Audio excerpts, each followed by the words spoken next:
of NDN and Matt Schlapp, chairman of the American Conservative Union. All right, so Simon, Matt, I want to get straight to Hillary Clinton speaking at the Women for Women International event right here in New York City, talking about she was on the way to winning and then this happened. Listen. But I was on the way to winning until the combination of Jim Comey's letter on October 28th and Russian WikiLeaks raised doubts in the minds of people who were inclined to vote for me but got scared off.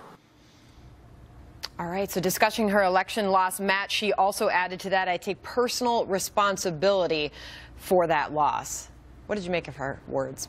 Well, it's what I appreciate the fact that she might have said that she took responsibility for the loss, but she fails to take responsibility for her actions. Hillary Clinton is not the president today because she too often lied. She too often broke government regulations on how she was to handle classified information in her emails. And the Clinton Foundation was, by many accounts, a scam to get their family wealthy. It's why she's not the president. I think there's a great chance she would have been the president if they had never set up that shakedown operation called the Clinton Foundation, and if she had simply followed the rules on her emails. The reason why the WikiLeaks became an issue, and I think it was wrong for WikiLeaks to make that information public, but the reason it became an issue is because Hillary Clinton didn't turn over her emails. And that is where this all comes down to. She has the responsibility 100% on her own shoulders. Simon, we also just heard from the former Secretary of State talking about the military strike, President Trump's military strike in Syria, talking about the fact that she did support that. Listen. Yes, I did support it. I didn't publicly support it because there was, that wasn't my role, but I did support it. But I am not convinced that it really made much of a difference, and I don't know what kind of potentially, backroom deals were made with the Russians. So, Simon, she supported the military strike, but she doesn't know what kind of backroom deals were made with the Russians. Listen, I think the issue of Donald Trump looking the other way as Russia continues to be an aggressive force around the world is a very legitimate foreign policy issue for the country. You use whatever words you want, but I mean, we see them, funding the Taliban. We see them violating a nuclear treaty in Europe. We see them interfering in European elections. We see them having a new beachhead in Nicaragua. Everywhere you look, the Russians are on march, and this administration seems to be appeasing them at every step. I hope that this becomes a more important topic of conversation, because to me, it's equal to what's happening in Syria and North Korea as a foreign policy challenge. So I'm with Hillary on this one. Matt? I see no appeasement. If anything, I think many people are saying that they're surprised how aggressive Donald Trump has been, first of all, with his military action in Syria and the way that the two countries are talking to each other. There was a phone call today that I read about. I don't think we've gotten much of a readout about it yet. But the fact is this: Donald Trump has taken the responsible decisions to make sure that the Russian bear does not feel like it can go anywhere and do anything it wants. And I think that's a good development. All right, and I also want to get to what we just heard coming out of the White House, Simon and Matt. We just heard from DHS Secretary John Kelly saying, I believe this budget will help us begin to improve the way we do business to make this country more secure. Then you saw Mick Mulvaney, the OMB director, step up, and he said if the Democrats aren't going to behave any better, a shutdown may be inevitable. Simon? Well, it's a new administration, and, governing is really hard. And, Democrats have a seat at the table. And look, what I'm surprised about with Nick Mulvaney's tone today was that in every deal like this, both sides get something, right? And that's the way it works. And it sounds like, to me, both sides got something. I mean, he was happy about the stuff they got. Democrats are happy about the stuff they got. I don't know why he was whining so much in the press briefing today, because this is the way that Washington normally works. And frankly, Donald Trump had some significant victories that they should be proud of. I mean, he did go, Matt, further and said Democrats wanted a shutdown.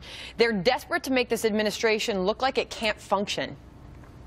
Yeah, that's right. I mean, let's face it, Democrats benefit from shutdowns. Republicans hardly ever benefit politically from shutdowns. I think the president is right that sometimes you need to have a shock to the system. Let me tell you, there's nobody in this country who's going to think this budget deal helps change the way in which government does business. There's nobody who looks at this and says, oh, this is really great government at work. In fact is that they're going to have a lot of Democrats to pass this thing, because this is very dispiriting to most Republicans. You know, Simon, I think you just used the word whining to describe what you heard coming out of the White House, but Secretary Kelly used it as an opportunity to tout a lot of the accomplishments in the very short time that we have seen the Trump administration at work here. He said in the past 100 days, we have been incredibly successful in enforcing the law and defending the nation, and he was very stern with that.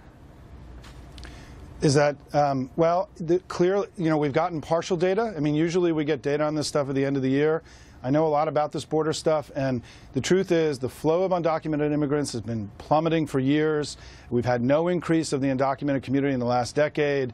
Both parties have invested tens of billions of dollars on border security over the last decade, and it's had a real impact. So I do think that we've made a lot of progress. There is more that can be done, certainly, but I do think the administration is taking a little bit too much credit for work that was being done by others, including their members of their own party, for a very long time on these border security issues. All right, let's get back to Mick Mulvaney. So we've got our political panel standing by. Simon, thanks for hanging on with us. But you did hear some moaning and groaning coming from the reporters in that room. Certainly, there's still many questions left unanswered. Spending bill is front and center. Matt, you heard over and over again from both of them, Mulvaney and Kelly, that this is not a win for Democrats, not a win for Republicans. This is a win for the American people. Yeah, look, it's a bipartisan budget agreement because, as Mick Mulvaney said, it takes 60 votes to get this through the Senate, and Republicans do often need to be reminded that, yes, we have a majority in the Senate with 52, but we don't have 60. Matter of fact, we've never had a supermajority for Republicans in the Senate in my lifetime. So you have to deal with the other party and come up with agreements. I just think that, you know, this is the deal that makes a lot of Republicans hold their nose. It's kiss your sister time. And they better have lined up a lot of Democrats to pass this thing, because it's going to be hard for them to marshal their troops after they take another tough vote on health care this week. And Simon, it was just several hours ago that the president tweeted this, really setting the tone for all of this, saying the reason for the plan negotiated between the Republicans and Democrats is that we need 60 votes in the Senate, which are not there. We either elect more Republican senators in 2018 or change the rules now to 51%. Our country needs a good shutdown in September to fix the mess. Simon? The filibuster's been in place since the very beginning of our republic. It's been there for every Congress and every president throughout American history. They've all managed to deal with it. It's time for Donald Trump to buck up here and play by the rules that have been in place that have worked very well for this country for a very long time. And I also think what's interesting to me is that it's May, and this budget that we just finished this week is for a budget that was introduced in the beginning of 2016. It's 14 months after this budget was introduced. Where's the president's budget? We've never had, since World War II has ended, a president not release their budget fiscal year this late. I think the most important thing now is the president was cleaning up this sort of thing that was left for him by others. What's he gonna now? It's time for him to put his own budget on the table. Let's get on with that. That's what I hope happens worry, it's next coming. Week. Don't worry. When, Matt? When? Don't worry. And by Simon, the way, you won't like it. I know. Clearly, That's Simon why doesn't like it. I'm getting ready, Matt. Hey, Matt, I'm ready. real quick, were you surprised that there was no questions thrown out there from reporters in the room about the phone call with Vladimir Putin that was taking place in the noon hour Eastern time today?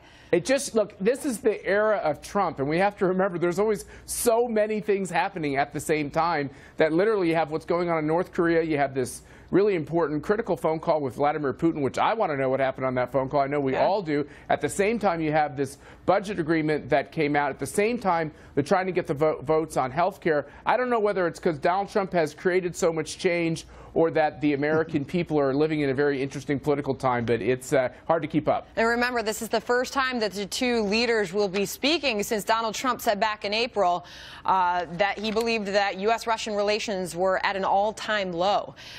So we will certainly all be curious to see what comes out of that.